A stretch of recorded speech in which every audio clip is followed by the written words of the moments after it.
Hi everyone, I'm Ginger Balch from In Sheep's Clothing Yarn Shop in Torrington, welcoming you to another episode of Focus on Fiber. Do you have single skeins or multicolored skeins of yarn that you just don't know what to do with? I have a great headband project for you to make, and that will help take care of the problem. These little headbands here will take one ball of yarn, with minus give or take, and what you can do is, like you see all these different multicolored yarns here.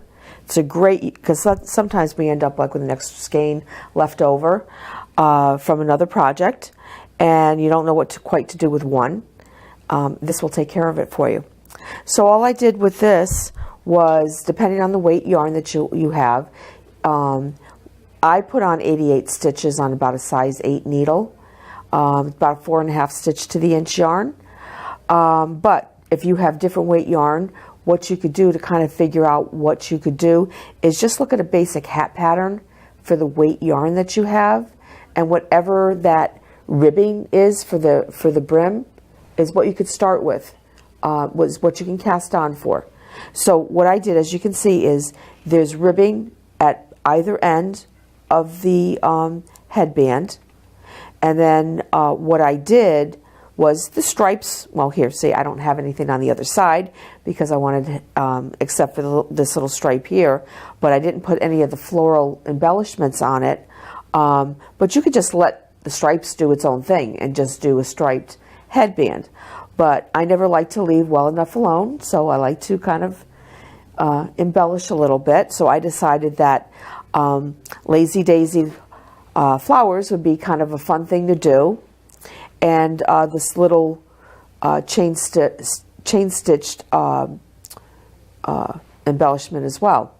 Now the chain stitched embellishment can be done two different ways, and I'm going to show you how to do both ways. So what I'm going to do is we'll take our side here that hasn't, well, I did my chaining on here, but we'll do a couple more on here. And just what you need to do is take a contrasting color, which I have right here, and you need a crochet hook. So what I'm going to do is you take your yarn and you put it underneath your work and say that you want to start right here. So what you do is you just put your crochet hook through and kind of look for that tail there and pull up a loop. So there we go. We've got our loop, and I've got my tail that I can weave in later. And you want to kind of hold on to your yarn underneath the work. Okay?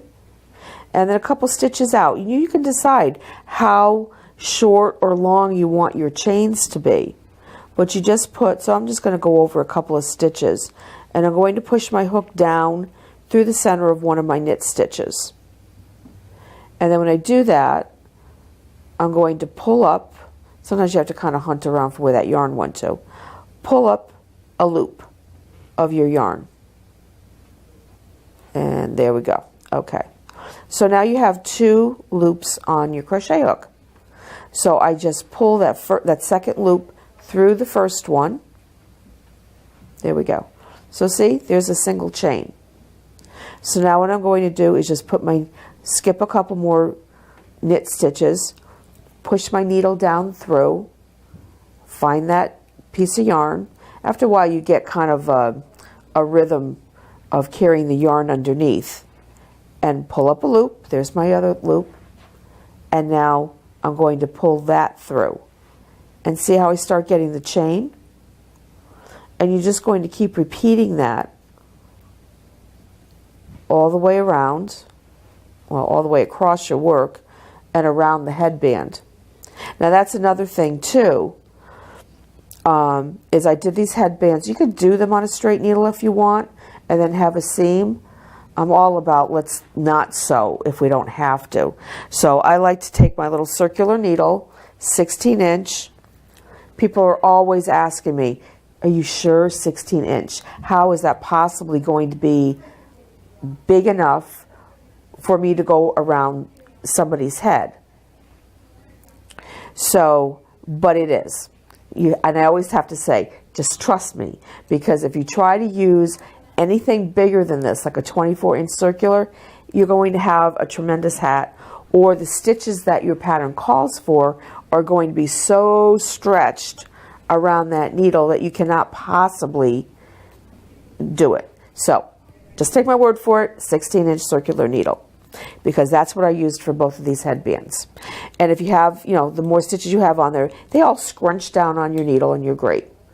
But like I said, anything that you do not have to sew is the way to go. So we'll do a few more stitches on this with the crochet hook.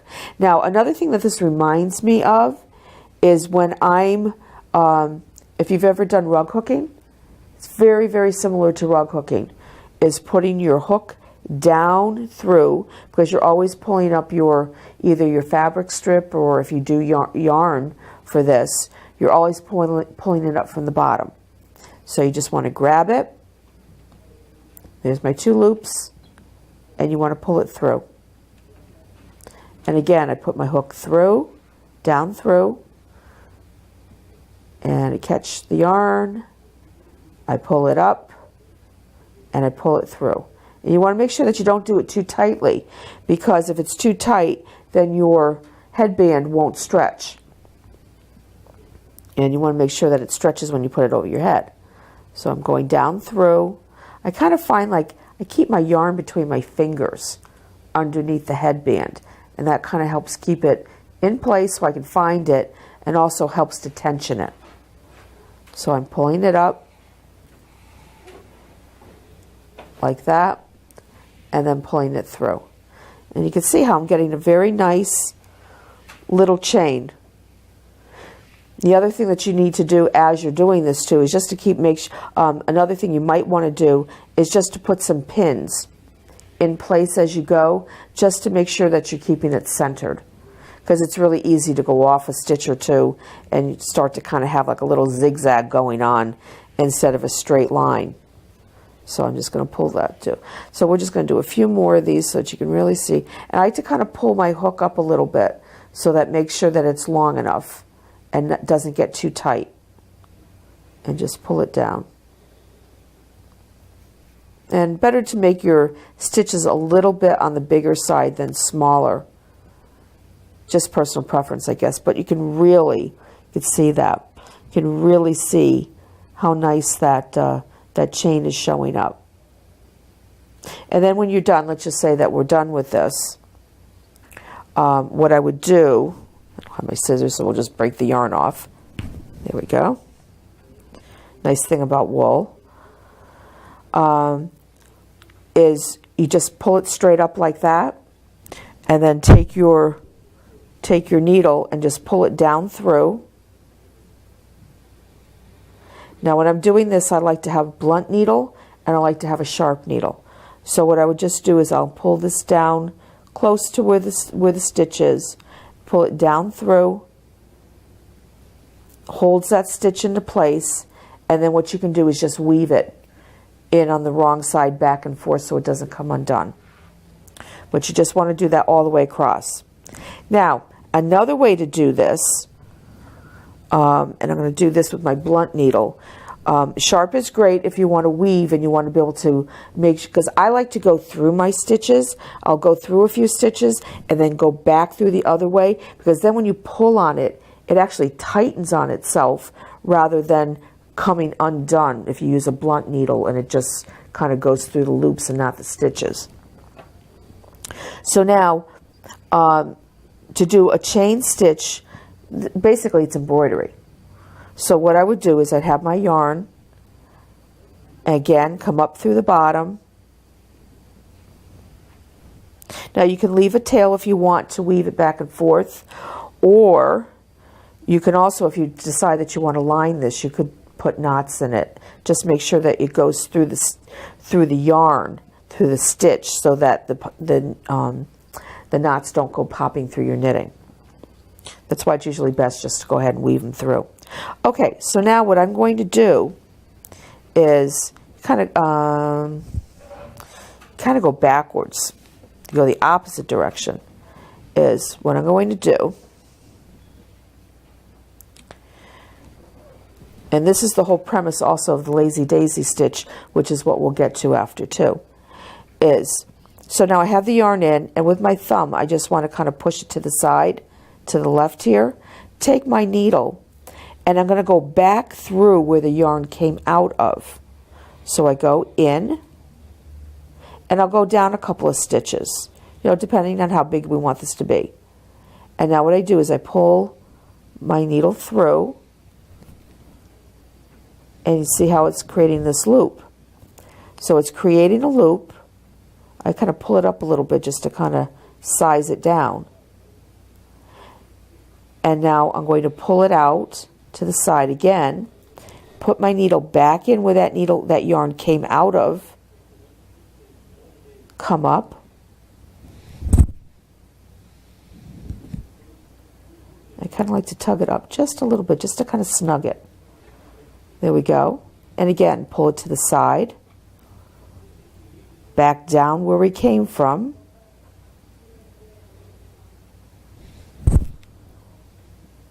and there we go. And we have a chain stitch just like we did at the other end. So whichever one you find is the easiest one to do is the one that you do. I forgot how much I like to embroider. But when you go to actually do the embroidering part, when you're on knitting, you don't want to have a really pointy needle, because what ends up happening is the tip of that needle keeps catching the little fibers, and especially the fuzzier your yarn is, the more your fibers are going to get caught by the needle. So you're better off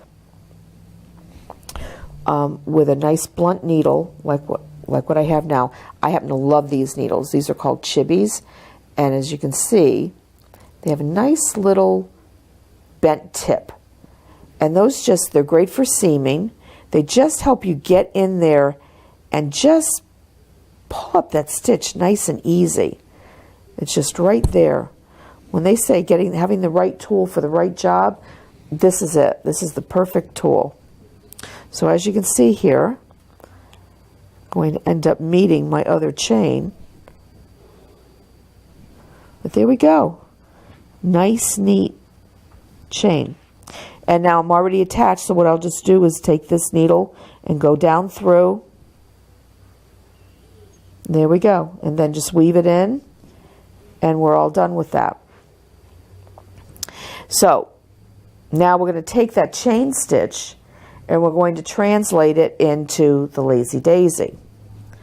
So, and when I was doing this, you can arrange them however you want. You can do them all over the place. You can, make a regular pattern for them, whatever makes you happy. So what I'm going to do right now is, we'll get rid of this piece here. Didn't bring any scissors with me today. Okay, so we'll just get ourselves another piece of yarn and our blunt needle.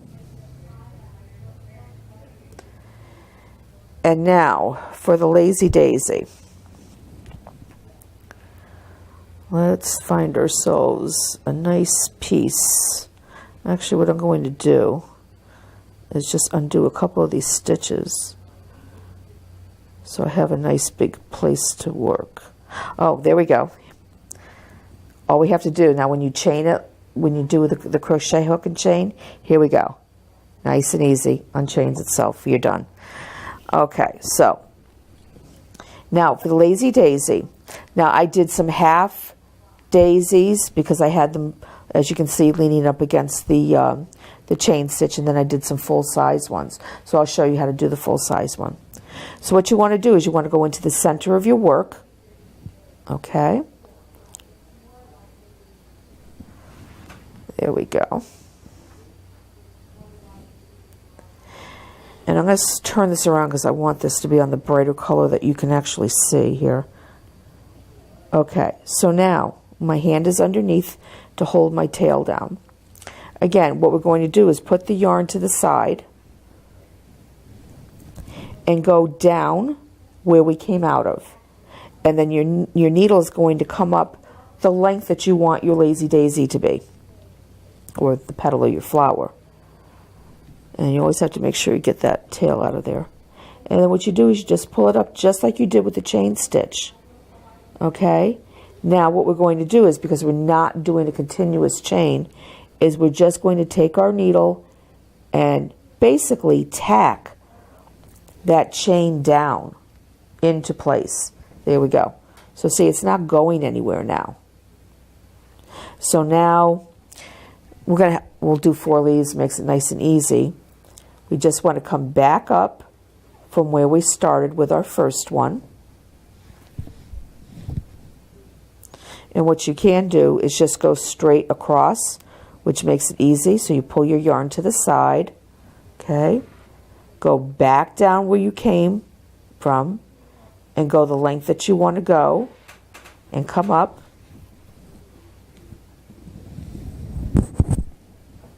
And there we go.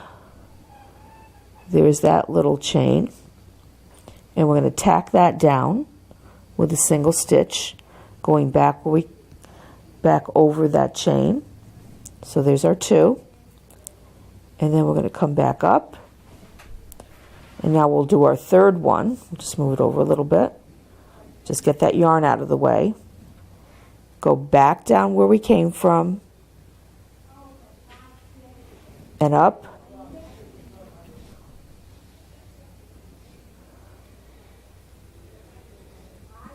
There we go. And back down, tacking it into place. And now for the last petal, I'm going to come back up again from the center. Go around.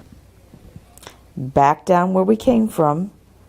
And up the length that we want that to be. Pull our yarn. And I'm pleased to say that's a pretty regular looking flower. Go back down to tack it in place. And there we go. Have our little lazy daisy. And if you wanted to, you can even do, this is where you can come back up the center. If I was using a little lighter color, I would do this. You can do a French knot. Love French knots too. They're so much fun to do. Take your needle, and all you do is you wrap around 2-3 times. Depends on how big you want the French knot to be. And then what you do is you don't go back up. Don't go back through where you came up, because what will happen is the French knot will just pop through. Gone. You want to go over a stitch, so it has something to grab onto, and you pull that down. You don't want to pull too tight because you have to get your needle down through those 3 loops. So, and that takes a little playing with. So I'm going to pull this through. And you want to do it very gently. And there you go. You have a little French knot. And I did this against kind of a darker area, so that's unfortunately not showing up very well. But anyway, so that's that. Now, and then I would, finish it off. The other thing that we can do now is if you want to do a half, and I'm going to do this against the lighter border so you can see it better. So we want to do a center one and then one on each side. So we're just going to come up from where our chain ridge is, and again,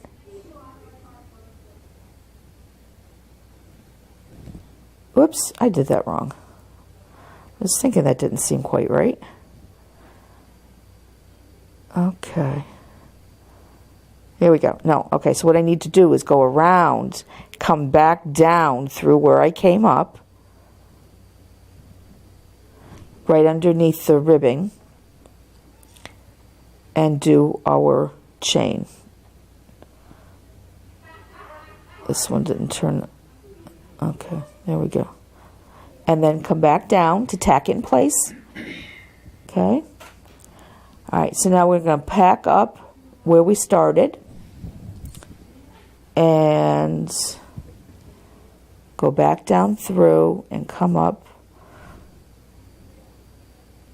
And there's our little third one, or second one. Tack it down, come back up again. Can't tell you how much fun I'm having doing this. Love doing embroidery. And when you can mix embroidery and knitting, I mean, how much fun is that? So now back down, come up, and there we go. There's our third. And then tack it down. And there's our little half floral embellishment. And you can just put those wherever you want and be happy with them.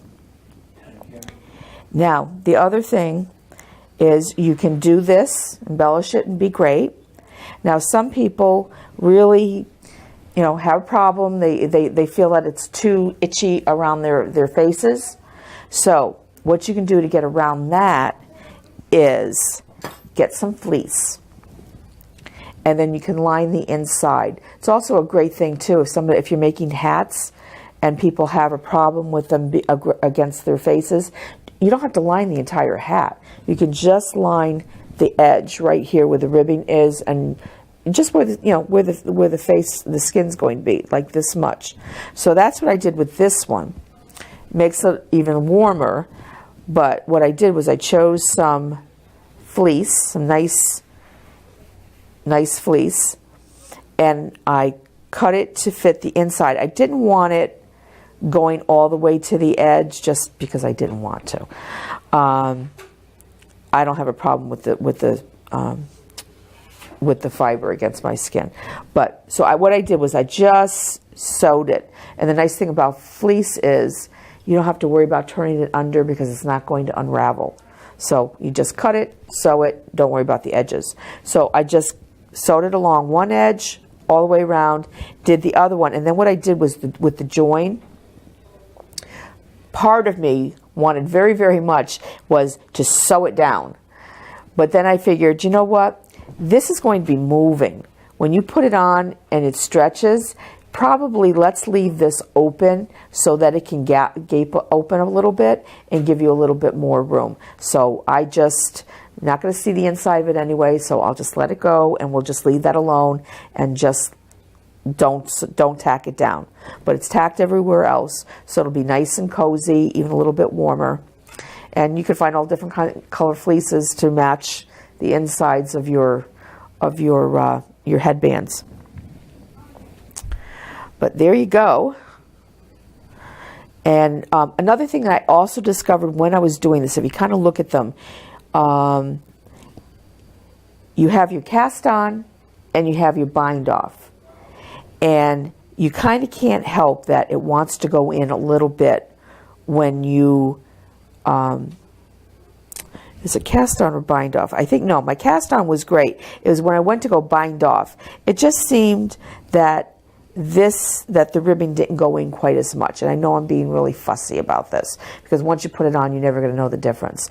But what you might want to consider is maybe going down a needle size for the top ribbing part, just so that it kind of matches and it goes in a little bit and you don't, you get that more, that it matches the top and the bottom. But it's not that big a deal in the scheme of things. But anyway, this is really cute. You could also do this it'd be great for kids. You don't have to you could just do solid colors if you want to, and then just have a blast just doing the embellishments with different color yarns. So that's another option too. But this is a great project for somebody that maybe does not like to wear a full hat, like my daughter. This was always the thing that she loved to do, loved to wear, was one of these little pieces, because then she didn't feel like she was, worried about a big hat. So I hope that this gives you some ideas of what you can do for yourself. And just think, this would make great gifts, because it'll take absolutely no time. This is something that you can knit up in probably an evening. I'm pretty sure that's what it took me, is one night to knit it up, and then, another hour or two just to put the little bit of embellishment on there. And you could get a few of these knocked out in a night and wrap them up, and they're all ready to go for your gift giving next time. So And then just figure out which colors you love. It's also a great way too, scraps. You don't even have to worry. You don't even have to have a full skein of yarn. Just use up scraps of yarn, and that'll take care of your variegated look as well. But I could go on and on and on about these little cutie things. These are also done silk and wool, so it gives it a little bit more luxurious feel. So the rougher your yarn, like if you want to go with something like this that's 100% wool, then you definitely are going to want to have that little bit of a liner inside, especially if it's somebody, you know, a child, or, well, actually anybody. Anybody can be a little, have some sensitivity to wool.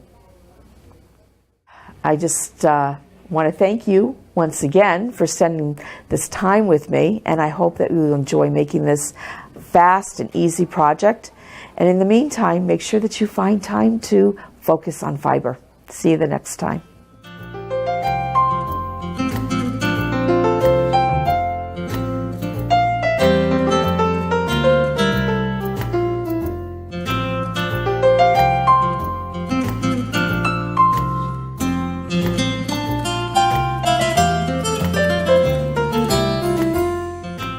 Funding for Simsbury Community Television is provided in part by contributions from viewers like you.